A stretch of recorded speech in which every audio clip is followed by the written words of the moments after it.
Está no ar Gente que Fala, o melhor programa de debates do rádio brasileiro. Gente que Fala tem texto e direção geral do jornalista Fausto Camunha. Gente que Fala reúne de segunda a sexta-feira formadores de opinião para discutir as principais notícias do dia. Gente que Fala tem o selo de qualidade ABCOM.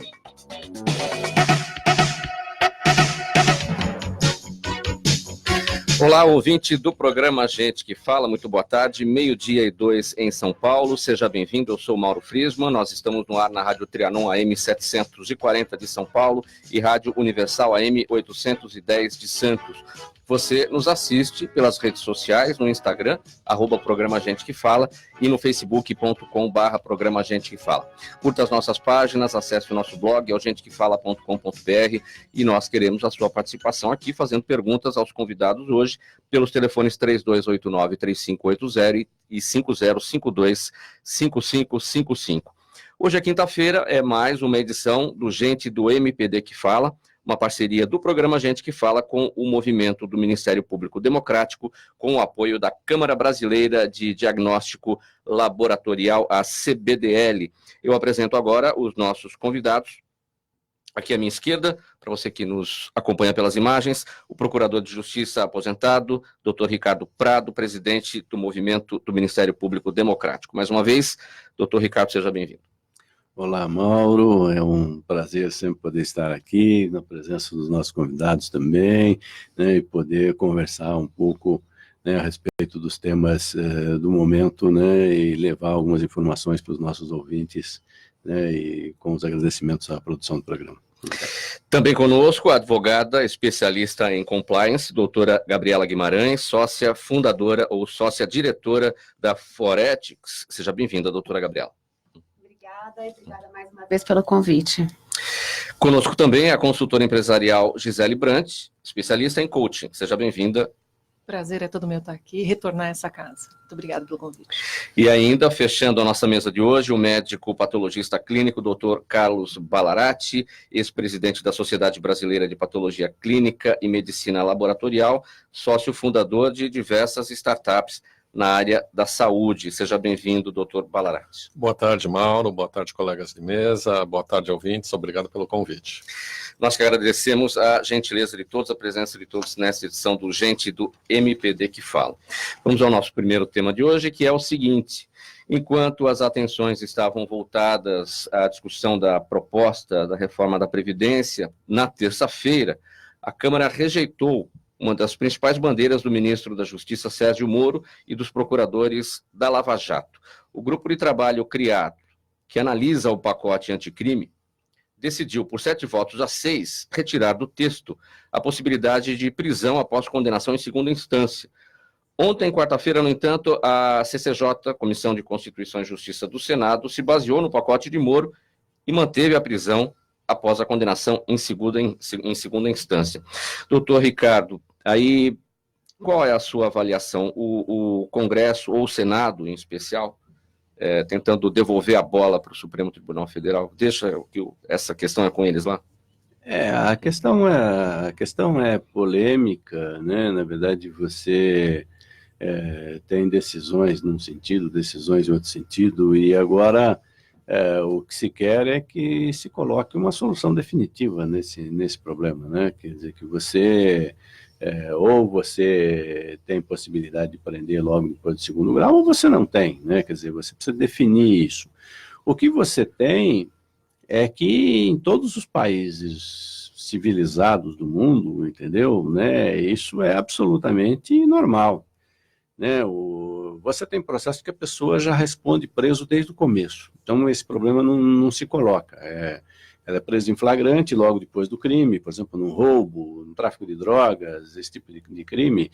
Normalmente, o indivíduo já responde processo preso desde o começo, tá?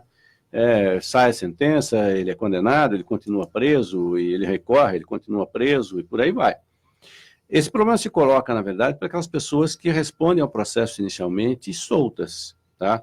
Quer dizer, ela não foi presa em flagrante, entendeu, né? A notícia chegou à polícia posteriormente, e aí você instaura a investigação, o promotor apresenta lá a acusação, e ele vai responder o processo de liberdade, para você, depois da produção das provas, o juiz decidir se ele realmente é responsável, se ele cometeu o crime, não cometeu, e etc. Alguns países do mundo, inclusive, na primeira sentença do juiz, você já prende. Se o cara for condenado, por exemplo, nos Estados Unidos, se você for condenado normalmente no julgamento, já sai preso. Tá? No Brasil, como nós temos a tradição do segundo grau, né, o que é? Você, na verdade, a primeira condenação, é normal que as pessoas não aceitem, e etc. e tal. Então, ela tem direito a um recurso, né, até porque o juiz pode errar. Tá? Então, você tem a possibilidade de um recurso. Esse recurso já não é julgado por um juiz, ele é julgado por 3. Tá? E aí, você tem a decisão de segundo grau, que é tomada por um tribunal, certo?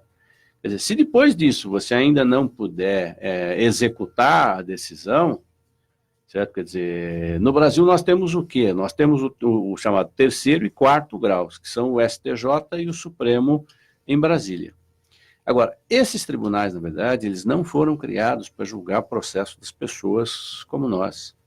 Eles foram julgados, na verdade, o Supremo para julgar matéria de Constituição que atinge a toda a população. E isso é infraconstitucional, né? Exatamente. Então, por que terminaria em segundo grau? Terminaria por causa disso. Quer dizer, o processo usual, ele tem 2 graus, primeiro e segundo. Né? Quer dizer, encerrado o segundo grau, de regra, a decisão é imutável.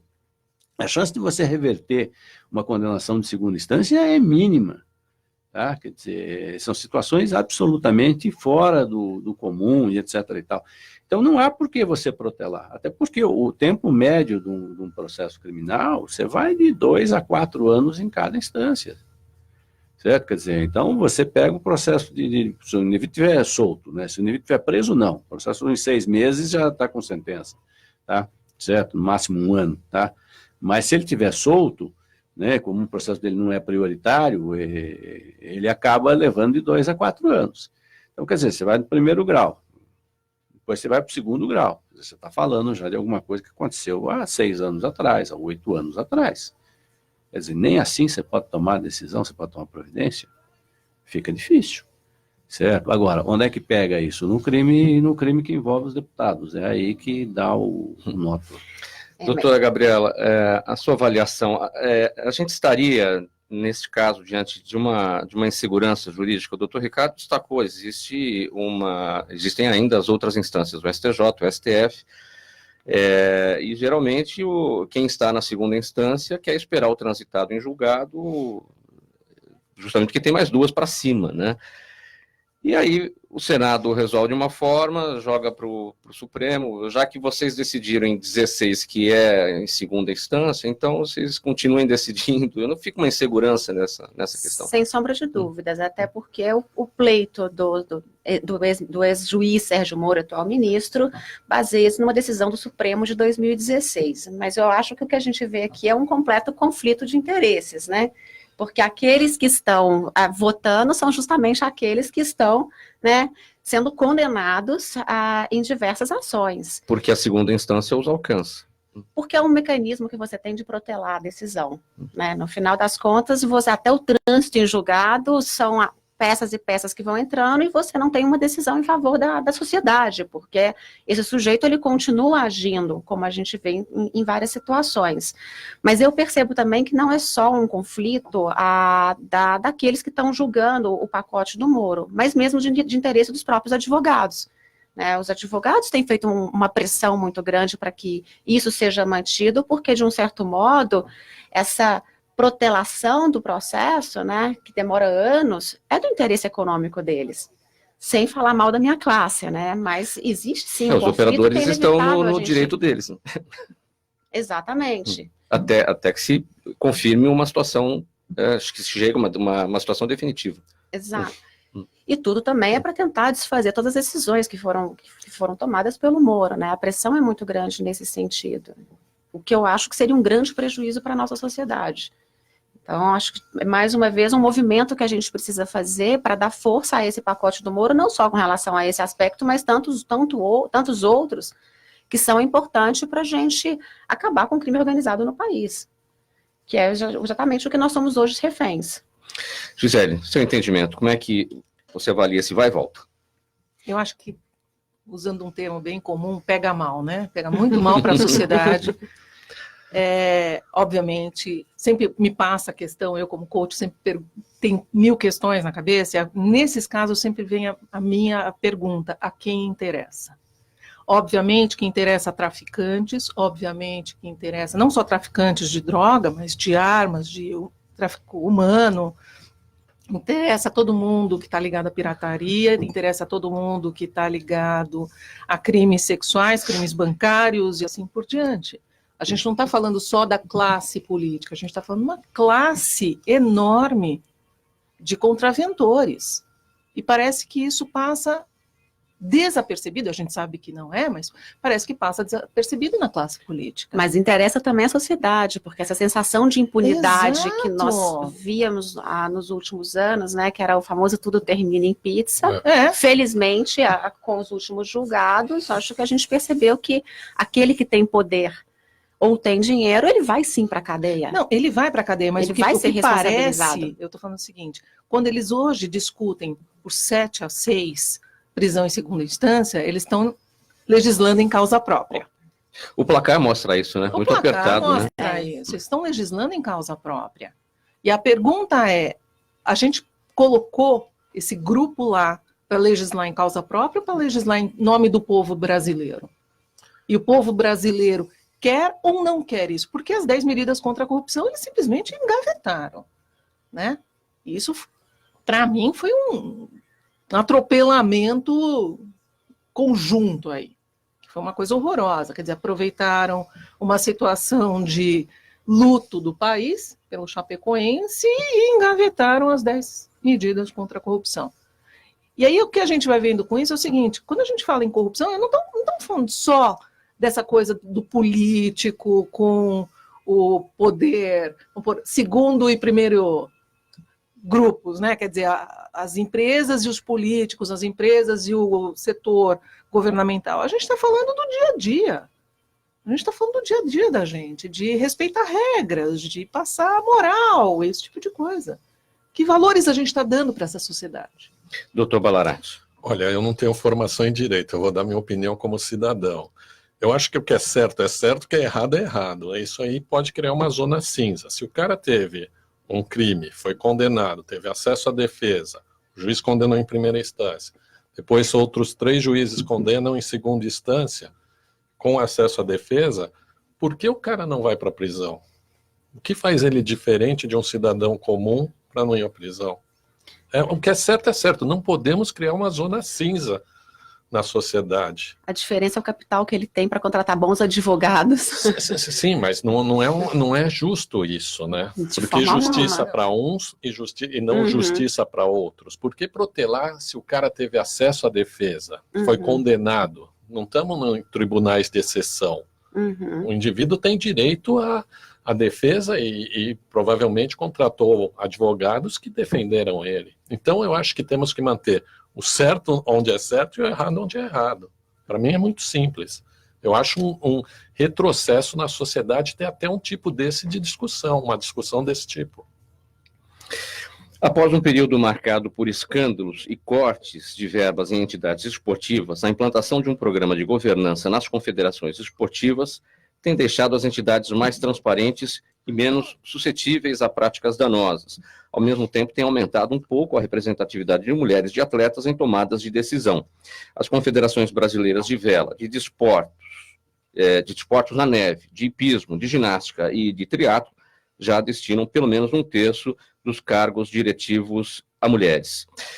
Doutora Gabriela, como é que isso aprimora os processos, a administração das confederações?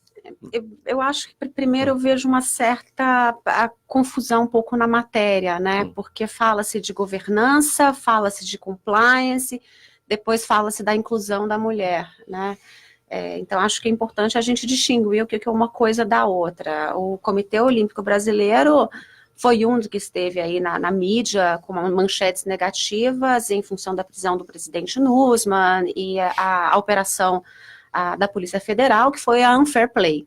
E como resultado dessa operação, até porque grande parte dos recursos que o comitê recebe, ele vem da Caixa Econômica Federal, então você viu um esgotamento, né, do recurso que não é pouco e não é baixo, ele se viu obrigado a tomar algumas medidas para garantir uma certa transparência e diligência com relação à aplicação desse recurso público, né?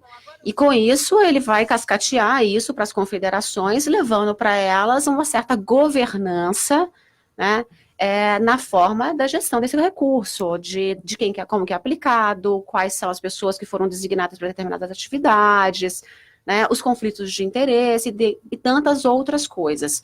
Do ponto de vista de compliance, que não se mistura com o GET, que é o Gestão Ética e Transparência que o COB desenvolveu, a gente pode até ter uma visão macro e falar que ele vai tratar da ética também, e aí como ética ele vai fazer um programa de inclusão. Mas eu vejo um pouco uma mistura que eu não sei se é tão adequada, principalmente considerando o volume de trabalho que eu acredito que o comitê ainda tenha para aprimorar os seus processos, né? Mas, de todo modo, qualquer iniciativa voltada para a inclusão, desde que ela também não esteja pautada num preconceito, porque acredito eu, até como mulher, na nossa capacidade de se colocar, de se posicionar e do labor em si, ela tem um valor e ela vai agregar, né? Outra questão que eu acho que está vinculada é a um acordo que o COB firmou para prevenir o assédio sexual e o assédio moral, muitos deles feitos contra mulheres. Então, eu acho que vamos tratar primeiro um problema que existe há muito tempo, né, dessa atuação misógina contra a mulher, do assédio, para depois a gente pensar até numa inclusão. Eu acho que eu brinco e falo, vamos comer o boi por partes, tem muita coisa para ser feita e talvez o querer mostrar uma atuação que ainda está muito aquém daquilo que de fato é feito na prática. Quiser. É uma mistura, realmente, eu concordo com você, que é uma mistura de assuntos, né? Então é mais ou menos falar assim, ó, eu quero dividir já falando em comida, vamos dividir isso em pizza ou vamos fazer uma macarronada? Né? Quer dizer, eu misturo tudo ou eu faço em setores? Eu acho que compliance é uma coisa, ouvir atletas é outra, e depois colocar mais mulheres, ou eu não diria que são mais mulheres, eu diria que colocar talvez gente mais preparada, né? Gente com competência. Eu acho que isso é independente do gênero. Eu acho que são coisas diferentes, e eles estão colocando tudo junto aqui. Então, assim, eu fui atleta, eu acho que é super importante, os atletas são pouco ouvidos no Brasil, pouquíssimo ouvidos. As mulheres têm muito mais dificuldades com relação a patrocínio. Tem toda essa parte de assédio moral e sexual, mas também isso tem muito com os jovens atletas, independente de gênero. Então, eu acho que são assuntos que devem ser tratados separadamente. E compliance, com certeza, é fundamental. Fundamental. Quando você destacou colocar gente competente, porque está dando a impressão aqui que a mulher é mais confiável do que o homem. Não é isso, né? A questão vamos colocar talvez mais organizadas. Não, tem evidentemente que a presença da mulher nas diversas áreas tem um outro olhar sobre diversas questões que o homem não consegue enxergar, são né? Complementares, Mas isso é uma coisa. Agora, confiança, ser ético, ser profissional daquilo é outra história. Eu acho que a valorização da mulher no esporte, que é o que a gente vem, que muitas têm buscado, né? Inclusive a gente viu recentemente os debates do time de futebol feminino norte-americano e tudo mais. É válido, né? Mas aí é um trabalho de uma herança cultural que nós temos, aonde há alguns anos atrás determinados esportes as mulheres não poderiam praticar. Né? Mas como toda mudança cultural é algo que é gradativo, né? Eu sou particularmente em que pese a defender a nossa bandeira, eu acho que a gente não tem que ganhar no berro. Também acho. Né? Pela competência. Eu acho que a gente tem que ganhar na competência, né? E não afrontando o outro, mas mostrando quão qualificada eu sou também, ou capaz de desempenhar determinada atividade que seja esportiva. Ou qualquer outra. Ou qualquer outra. Ou qualquer outra. Doutor Ricardo. Eu acho que você tem realmente problemas distintos, acho que foi bem demarcado isso, né? E são coisas que não se confundem. Agora, por outro lado, o que você vê é que exatamente quando as crises ocorrem, é que você é obrigado a criar alguma solução. E aí surge todo tipo de pirotecnia, né? Quer dizer, então, Bom termo. Bem definido. você tenta, né? Precisa dar uma resposta, entendeu? E então você vê surgir essas coisas assim, às vezes meio sem nexo, entendeu? Mas na verdade para você tentar pelo menos dar uma aparência de que você está resolvendo o problema, entendeu?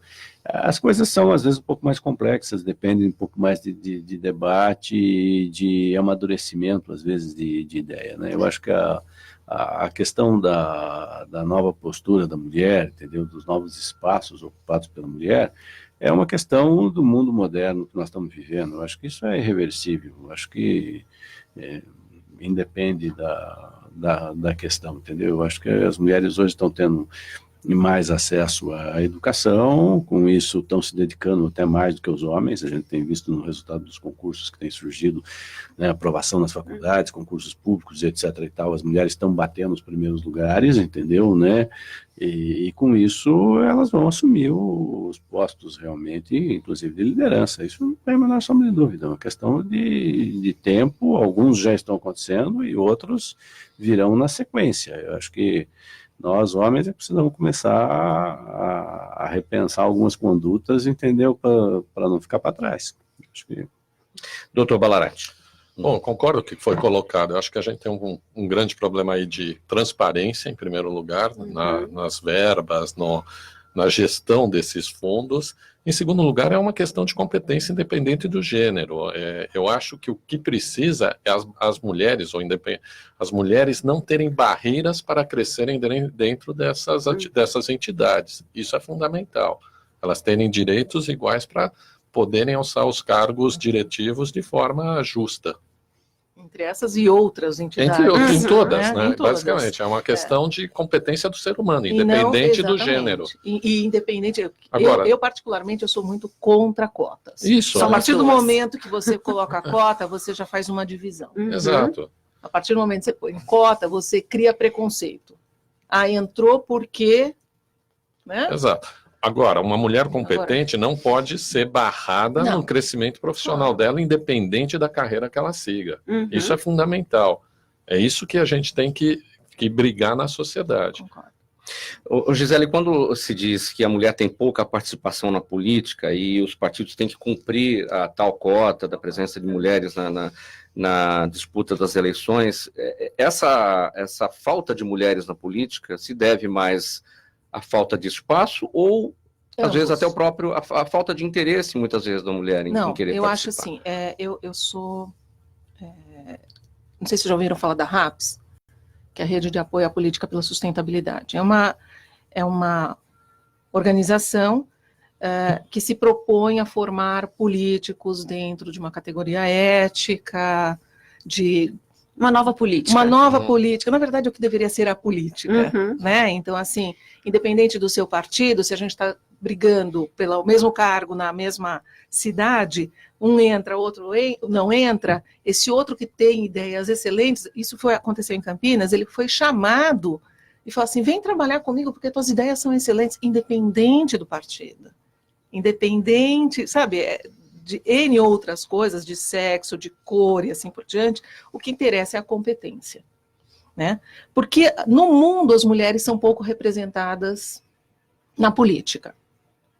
Isso é geral. Né? Você tem uma Merkel... Uma questão de estômago, talvez? Eu não sei, eu não sei se é por uma questão de estômago, eu vou te dizer uma coisa, para fazer campanha política, é muito louco isso, eu trabalhei com campanha política. Se você é muito bonita, você não pode ser muito bonita. Porque as mulheres eleitoras te veem como uma concorrência.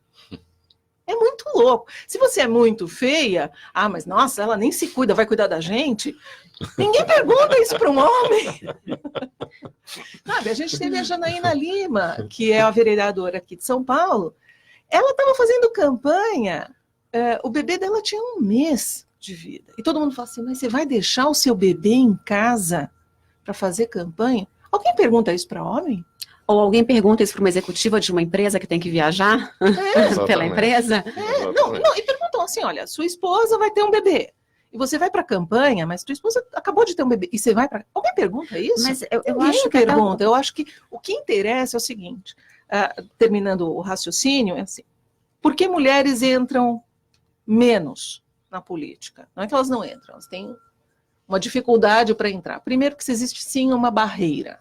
Não tenho a menor dúvida que existe uma barreira.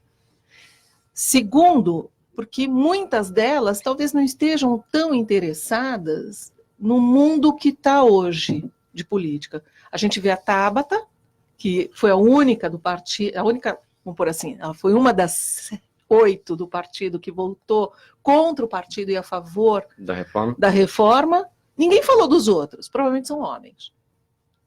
Mas dela falaram. Então, assim, existe um foco maior em cima da mulher que está lá. Mas talvez não seja isso, porque elas são, seria, entre parênteses, uma exceção, ou seja, elas participam menos e qualquer conduta que ela tenha é diferente da maioria. Não pode ser por isso também, que elas têm mais visibilidade. Mesmo que a conduta dela tenha sido igual a dos outros 7, que eram homens. Ela vira mais manchete, talvez. Ou talvez porque também nós tenhamos sido tão mal representados por algumas mulheres. É verdade. Cria-se também um preconceito, assim, um estereótipo. A gente não, mas mesmo assim, a gente também foi muito mal representado por muitos homens. Sim, mas não tem o homem talvez não tenha essa carga de carregar essa quem mudança. Pôs a carga e quem cobra essa carga? A quem interessa que a mulher tenha essa carga? E qual é a função da sociedade em termos de eu apoio essa pessoa que está fazendo uma coisa que nos interessa? Uhum.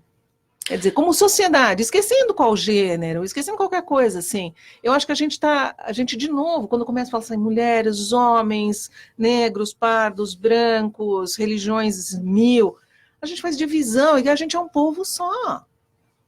Vivendo num único planeta. Não temos. A segunda opção é bem pior do que o pior lugar da Terra ainda, né? Então. Morar em Marte deve ser bem mais diferente do que difícil do que morar no deserto do Saara. Pô. Não deve ter praia lá, né? Exatamente. Mas a participação da mulher também acho que é uma questão que a gente vê de mudança cultural, né? Esse ingresso da mulher no mercado de trabalho em tantas outras áreas é muito recente também, né? Inclusive a politização, o interesse no debate de alguns assuntos. Então, entendo eu que isso tende a mudar na medida que somos nós que estamos indo para a rua, que estamos, né, isso assusta com um o papel homem também, diferente. Né? Exato. E se a gente pensar um pouquinho o que era a campanha de alguns anos atrás, né, trio elétrico, aquela campanha de bater nas costas do eleitor, era um desgaste físico, né, de cada dia você está dentro de num novo município, em algum lugar, que muitas vezes para a mulher, ela não podia porque ela tinha também outras obrigações, porque quer queira, quer não, a gente tem que se dividir em várias, com as obrigações familiares, o cuidado com o marido, enfim, e não significa que não sejamos capazes. Mas talvez algumas mulheres no passado não tiveram interesse no ingresso na política, tanto, né, pelo desgosto do que é o ambiente, né, ou pelo receio de se sentirem sozinhas naquele ambiente, que é um ambiente, né, machista, inclusive porque a gente vê uma atuação machista em diversos momentos, mas também pela abnegação, pelo sacrifício que ela teria que fazer durante aquele período. Talvez hoje, com a mudança do modus operandi da campanha, né, que hoje faz muito mais campanha nas redes sociais do que essa de porta em porta, a gente consiga perceber muito mais mulheres presentes e para nós como eleitores também, com mais acesso às propostas desse candidato ou dessa candidata, né? E aí a gente vai tentar votar não pela cara, mas pelo conteúdo, que é o adequado, né? O barateamento da medicina é meta fundamental para democratizar seu acesso. Um kit desenvolvido por pesquisadores da Universidade Federal de Minas Gerais será útil nesse sentido, pois pode diagnosticar doenças de forma mais rápida, barata e precisa com nanotecnologia. Com o kit, exames podem ser feitos no local onde o profissional atua, como consultórios, clínicas ou fazendas, que são chamados testes de point of care, uma tendência cada vez mais forte na área da saúde. Agora eu cheguei na sua vez, doutor Ballarati. Então vamos lá. O que representa esse marco aí? Essa é uma excelente notícia. Em primeiro lugar, é uma tendência mundial o teste point of care. Vamos entender o que é o teste point of care. É um teste laboratorial que pode ser feito fora dos limites de um laboratório clínico. Então, ele pode ser feito à beira de um leito, ele pode ser feito num consultório médico, ele pode ser feito numa farmácia. Isso dá um acesso à população a terem testes de atendimento primário de uma forma muito grande. Como eu falei, é uma tendência mundial e cada vez mais nós vamos ver determinados testes sendo feitos fora de ambientes laboratoriais e hospitalares. Então, esse crescimento vem muito. E pela notícia, nós percebemos que o Brasil não está longe de trazer essa tecnologia. Existem várias tecnologias que fazem teste point of care. Esse pessoal de Minas está trabalhando numa tecnologia muito interessante, que é através de nanopartículas de ouro, que podem evoluir para ter um menu de exames muito amplos.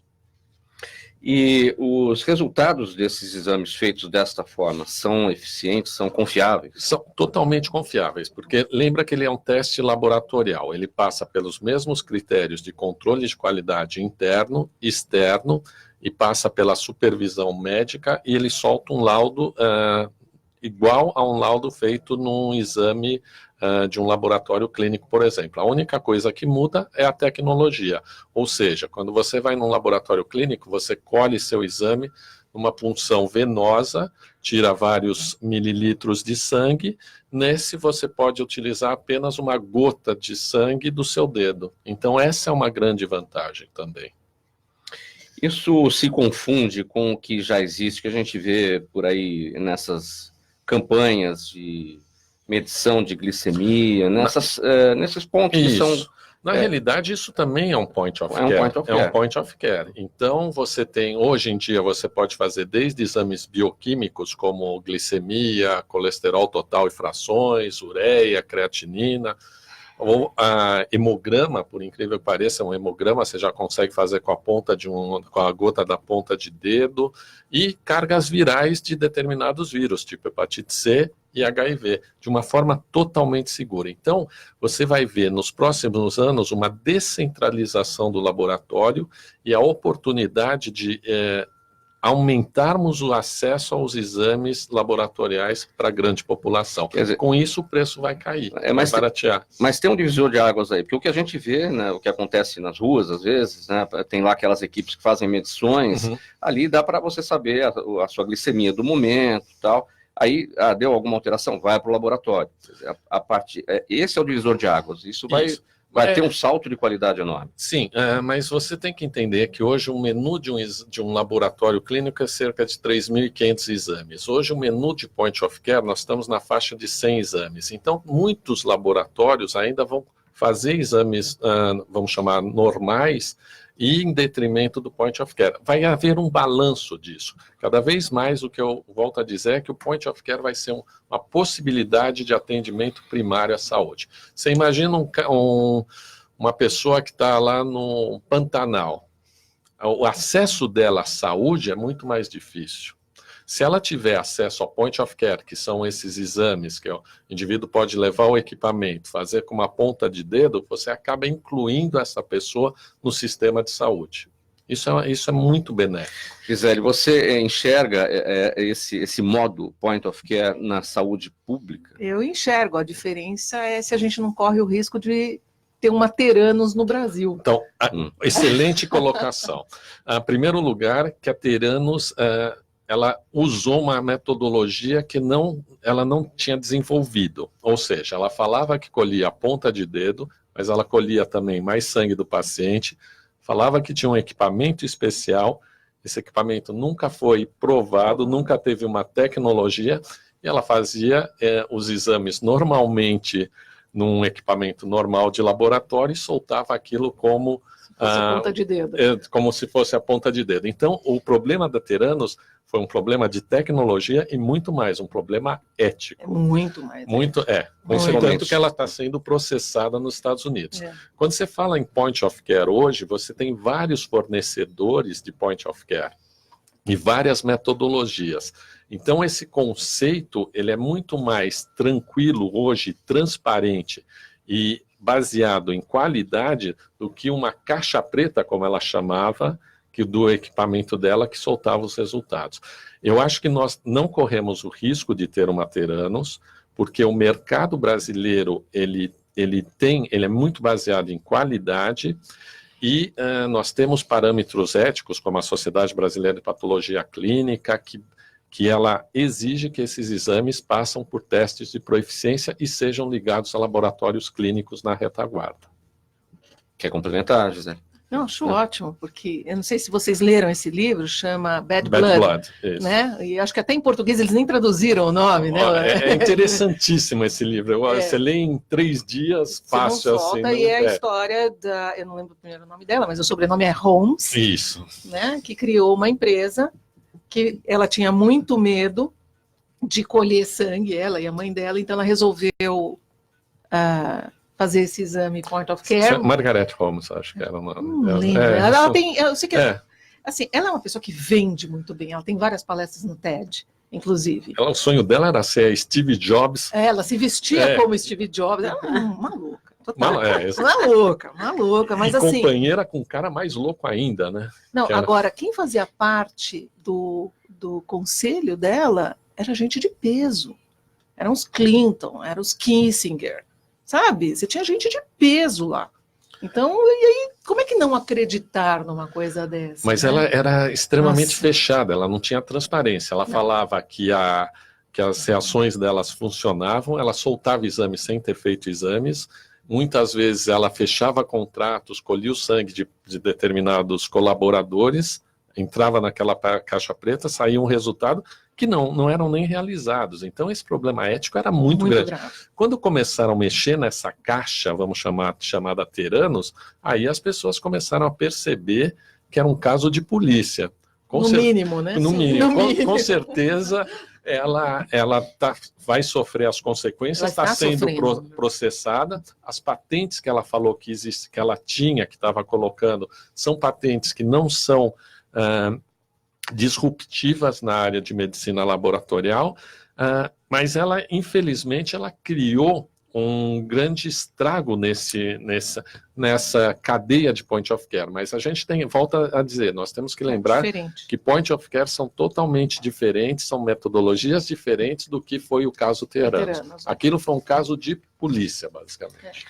Vamos passar para o próximo tema, que é o seguinte: a lei que torna automática a adesão ao cadastro positivo entrou em vigor anteontem, mas de forma incompleta, pois ainda precisa ser regulamentada para estabelecer a forma como os dados serão coletados. Com o cadastro, os consumidores não precisarão fazer nada para serem incluídos no sistema que atribuirá notas de crédito aos cidadãos. Tais notas serão usadas como referência, por exemplo, na hora de solicitar empréstimos e abrir crediários.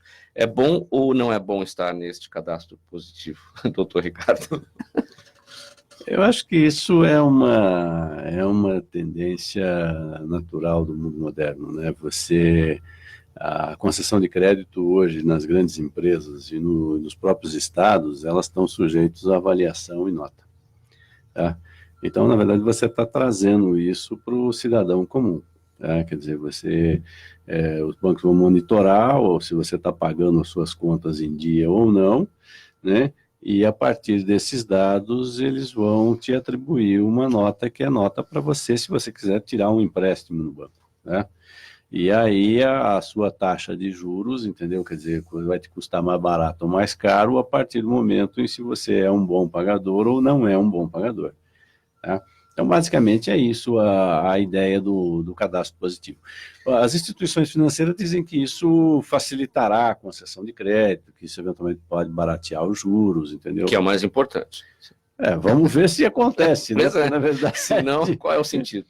você tem algumas coisas, às vezes, que... Porque você diminui o risco para as instituições, mas para o consumidor mesmo do crédito, se a taxa de juros continua alta, não vale adiantou a pena, você há sempre, né, nessas coisas uma promessa de resultado futuro que nem sempre se materializa, né? Você é que nem a história agora da reforma da Previdência, não, o país vai crescer, vai não sei o quê, entendeu? Tal, quer dizer, há uma expectativa de que isso aconteça. Mas vai realmente acontecer, entendeu? Né? Só o futuro vai nos dizer realmente se isso vai funcionar de uma forma adequada, entendeu? Mas que não deixa de ser um processo natural da evolução do mercado financeiro, me parece meio natural, entendeu? Vou colocar um exemplo prático aqui, doutora Gabriela. Você tem uma conta de luz, aí chega ali o vencimento e você não tem dinheiro. E você vai pagar 5 dias depois.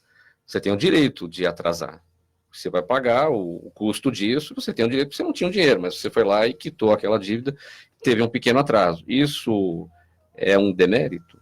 Isso faria perder pontos? Se você tem o direito de fazer isso, está pagando os encargos por conta desse atraso, se tornou inadimplente por um período. Isso acontece com qualquer pessoa, qualquer brasileiro, qualquer pessoa do mundo. Pode até esquecer de pagar a conta. Pode esquecer. O débito automático do banco pode falhar, né?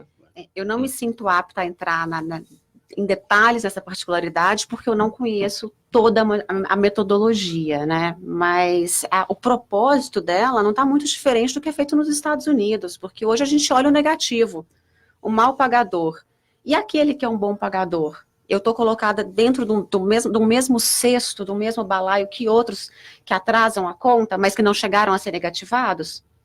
Porque eu posso estar devedora e, eventualmente, o meu credor não me levou para um Serasa, não me levou para um SCP, enfim. Então, eu acho que isso, de fato, vai ajudar os bancos, mas a gente tem uma outra problemática aqui, que é, inclusive, que tem esse processo aqui de ajuste, né? Que a gente vai ter um punhado de informações valiosíssimas, né, de milhões de brasileiros, isso tem valor econômico, então é preciso com que tenham agora boas práticas para o tratamento dessas informações e para a gestão dessas informações, inclusive para refletir as leis de proteção de dados, que é recente, né? Então, quem que vai receber essa informação minha? Na medida com que eu sou devedora, né, de um prestador de serviço meu, com quem que ele vai contribuir, quais seriam os gestores dessa informação que ele vai contribuir, que ele vai alimentar para criar o meu perfil, e para garantir, inclusive, a legitimidade daquela informação que ele está passando. E esses são critérios que eu acho que ainda tem que ser trabalhados para, de fato, gerar uma segurança. Você está com uma palavra importante, o perfil. Imagina uma pessoa com 50 anos de idade, que já tem, enfim, toda uma vida em instituições financeiras, e alguém que está começando agora a trabalhar, está chegando agora, tem 18, 20, 22 anos, é um outro perfil completamente diferente, né? Como é que você avalia essas duas pessoas, que nota se atribui a essas duas pessoas? Mas hoje os bancos já têm alguns critérios para esses jovens correntistas, né? Você não pega um aluno de uma faculdade e atribui a ele um cheque especial altíssimo, porque quer queira, quer não, ele ainda é considerado como, a gente pode dizer, um certo risco, porque tem o pressuposto que ele não tem renda suficiente para ter determinado padrão de vida. Alguns bancos também, para pessoa jurídica, eles não te entregam um cartão de crédito, a não ser que você complete 2 anos como correntista, mesmo, né, faturando um volume muito alto, porque parte do pressuposto que o empresário não teria maturidade para fazer a gestão daquele cartão de crédito, ou seja, haveria um risco. Então, muitas instituições, elas têm metodologias que elas traçam um determinado perfil, né? E aí, quer queira, quer não, você vai trabalhar em massa, e isso você faz esse perfil, ele é desenvolvido com base em amostragem de pessoas que estão dentro daquela mesma categoria, faixa etária, nível social, cultural, para tentar entender como que essa pessoa ela atuaria frente a um crédito, a um cartão de crédito sem limite, esse tipo de coisa. Então, não vejo nenhum tipo de problema com relação a esse perfil. Nos Estados Unidos é igualzinho. Se eu abrir uma conta hoje, mesmo tendo investimento no Brasil, eu não vou conseguir comprar um carro. Eu preciso de um tempo de amadurecimento para o mercado conhecer o meu perfil, que eu sou uma boa pagadora, que eu consigo honrar aquele compromisso. Gisele. De novo, eu acho que tem os dois lados da história. Eu acho que quem faz as coisas direito merece ter um reconhecimento por isso. Não tem a menor dúvida. Mas eu resolvi olhar o outro lado, né? Que é o seguinte, eu fui num site de pessoas não satisfeitas, e aí o que aconteceu? Uma dessas pessoas que voluntariamente se cadastrou nisso daí, ele falou, minha vida virou um inferno, porque várias instituições financeiras resolveram ligar para minha casa a qualquer hora do dia ou da noite, porque meus dados foram expostos. Então, como eu era um bom pagador, eu virei uma pessoa perseguida. Virou alvo.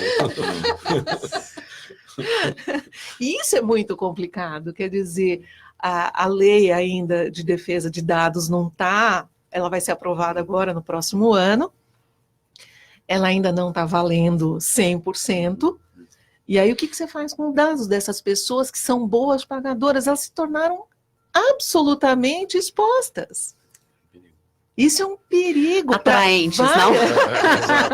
Não, é um perigo para várias coisas, não só para um lado financeiro, de instituições financeiras sérias, mas para o lado do crime. O bom pagador ele vai ser perseguido por quem quer retê-lo. E o mau pagador vai ser perseguido pelo credor, né?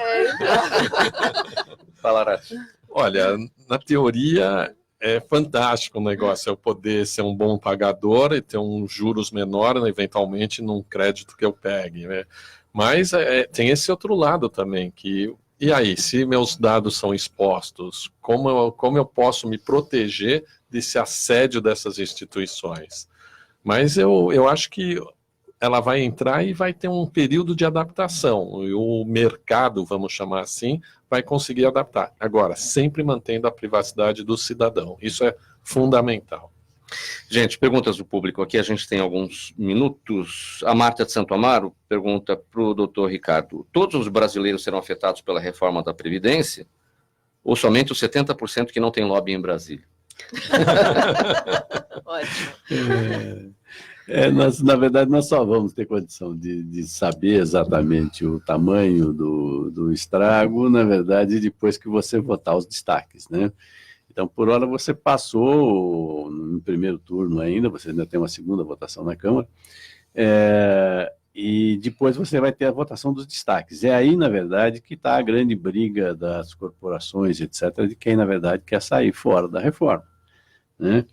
E agora, você tem que ver realmente, você tinha alguns critérios que correu aí, eu não sei se essas coisas batem ou não, que você tinha tratamento diferente para políticos, você tinha tratamento diferente para policiais, entendeu, né? E aí realmente a coisa fica complicada, né? Eu acho que gradativamente você tem cortado alguns privilégios, isso é verdade. Em cada reforma que você tem, algumas coisas que eram exageradas, elas foram sendo eliminadas, tá? Agora, você está caminhando também para uma redução, né, dos benefícios cada vez maior, né? Quando a população está aumentando e etc., o número de aposentados está aumentando, os benefícios estão gradativamente caindo e realmente nós vamos ter que começar a procurar outra fonte de renda, porque eventualmente viver só da aposentadoria daqui a alguns anos provavelmente não vai ser possível, né? Eu acho que se pega os 100%, no Brasil é sempre difícil, entendeu? Pode ser que a gente atinja aí 90%, eu tenho a impressão que pelo menos tem uns 10% que é capaz de escapar disso, viu? Doutora Gabriela, o Marcos de Pinheiros pergunta se um ministro que já foi condenado em primeira instância por improbidade administrativa pode ser preso se a segunda instância confirmar a decisão. Tudo depende das cenas dos próximos capítulos, né? Estamos aqui discutindo justamente isso. e dos conflitos daqueles que estão na cúpula. Mas, no meu entendimento, independente do cargo, a lei é para todos. Isso, para mim, é fato. A Fernanda do Brooklyn, para a Gisele. Aliás, tem uma informação aqui, a empresária, você falou da Teranos, no livro Elizabeth Holmes. Elizabeth, exatamente. A Gisele a Fernanda do Brooklyn para a Gisele. Em uma empresa, uma mulher executiva vê nas outras mulheres como concorrentes mais fortes do que os homens? Muitas vezes sim. É incrível, né? Mas muitas vezes sim. Porque é um mundo, é tão afunilada a coisa para as mulheres que é engraçado, né? Ao invés de juntar esforços, não. Pode virar uma guerra. Um sexismo, né? Sim, pode virar uma guerra. É tudo uma questão de, eu diria que, eu não sei se é ganância ou o quê, mas aí eu acho que é do ser humano e não necessariamente do gênero. Sobrevivência? É então. sobrevivência. Eu diria que respeito, porque muitas vezes nós vemos as próprias colegas atacando a outra colega com comentários machistas, preconceituosos, quando deveria ser o contrário. O contrário, né? Então, é o que eu falei, ao invés de juntar esforços, não. Coisa. Mas a gente vê muito isso em corporações, sim. Doutor Ballarati, a Juliana de São Bernardo do Campo quer saber a sua opinião sobre o valor cobrado pelos planos de saúde, principalmente após os 60 anos. Ah, mas quem sabe disso também é o doutor Ricardo, que já não tem mais o plano dele, né? A Juliana me pôs numa fria. Eu acho que é tudo uma questão de, você pode cobrar desde que você oferte um serviço adequado àquele valor. Eu acho injusto, na minha opinião pessoal, não estou dando a opinião de nenhuma instituição que eu represento, ou nenhuma empresa que eu faço parte, mas minha opinião pessoal, eu acho que o ritmo de aumento do plano de saúde, ele é acima da inflação e muitas vezes ele penaliza o paciente, vamos chamar assim. E esse ritmo, após os 60 anos, acaba sendo pior, porque a renda do cidadão diminui bastante e você acaba tendo despesas maiores com a sua saúde. E, por outro lado, também o plano de saúde tem que passar por uma medicina que a gente chama saúde 4.0. Hoje nós tratamos as doenças. Os planos têm que perceber que eles têm que começar a fazer a prevenção dos seus clientes de uma forma mais eficaz, numa idade mais jovem, para evitar que eles também tenham desfechos adversos que custem uma verdadeira fortuna. Mas eu acho que poderia ser num ritmo menor e num índice menor esse reajuste. Doutor Ricardo, eu citei aqui porque você tinha dito no outro programa que largou o seu plano de saúde. Exatamente, eu não tenho plano de saúde, é uma realidade. Eu sou um dos poucos malucos que fez isso, entendeu? Mas eu me cansei dessas situações, de você vai e depois, na hora que você precisa do benefício, você tem dificuldade, às vezes, de receber, entendeu? Né? Então, como as condições de saúde ainda estavam boas, entendeu? Eu tomei esse caminho. Talvez não seja muito recomendável, não, mas... E outra coisa, realmente, que também sempre me desagradou excessivamente é essa questão dos valores dos planos depois de 60 anos, que eles sobem exageradamente, entendeu? Né? Quer dizer, a hora que você vai precisar, enquanto você é jovem, que você não usa, e tudo bem, você paga pouco. Seja bem-vindo. Né? Seja bem-vindo.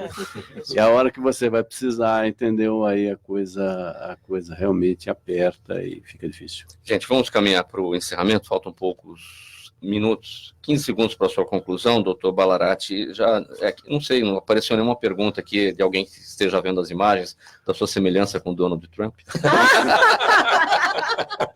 Eu preferia David Bowie, mas tudo bem. Peter Gabriel, né? Exato. Mas Donald Trump, eu acho...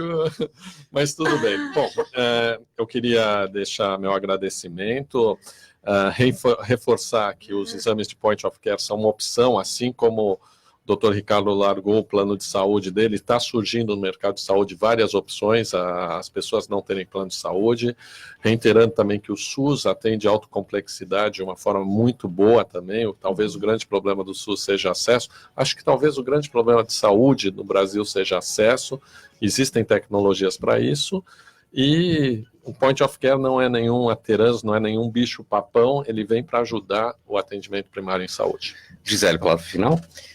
Agradeço novamente o convite, um prazer estar com todos vocês, conhecer pessoas tão interessantes. E meu ponto é, eu acho que a gente tem que começar a parar de discutir gênero e discutir povo, né? Discutir contribuinte, discutir alguma coisa acima de gênero, né? Porque enquanto a gente está dividindo, a gente está só perdendo. Doutora Gabriela? Bem, mais uma vez, obrigada pelo convite, obrigada aos presentes na mesa pelo rico debate, foi uma tarde, no mínimo, interessante e engraçada, né? Uma honra estar com internacional. Nosso debate. Mas eu vejo que hoje o assunto compliance, que é a minha área de expertise, ele está presente em todos os debates, ele tem uma conexão com todas as matérias, inclusive eu tinha até aspectos interessantes para pontuar com relação a essa questão da tecnologia, mas ainda existe uma zona cinzenta de conhecimento das pessoas, o que de fato é compliance, e como ele pode ser útil, inclusive, para gerar transparência e informação para as pessoas, né? Criando um ambiente de negócio mais íntegro, com boa representatividade, de qualidade, não em função do gênero. Doutor Ricardo, bem rapidinho. Eu gostaria de agradecer a produção, agradecer você, Mauro, né, e agradecer aos nossos ouvintes que nos acompanham e desejar uma boa semana a todos. Muito obrigado pela gentileza da presença de todos, doutor Ricardo Prado, doutora Gabriela Guimarães, a consultora empresarial Gisele Brandt, o médico Carlos Balarati. Hoje mais uma edição do Gente do MPD que Fala, parceria do programa Gente que Fala com o movimento do Ministério Público Democrático, com o apoio da Câmara Brasileira de Diagnóstico Laboratorial. Na mesa de som, o Cléo Rodrigues, apresentação minha, Mauro Frisman, pauta e redação Pedro Schiavon, diretora de produção Zenilda Salvato, direção-geral Fausto Camunha, do outro lado do programa Gente que Fala, você ouvinte, que é a razão da nossa presença aqui. Fique agora com o programa Caio Sorriso Show. Tchau, até amanhã.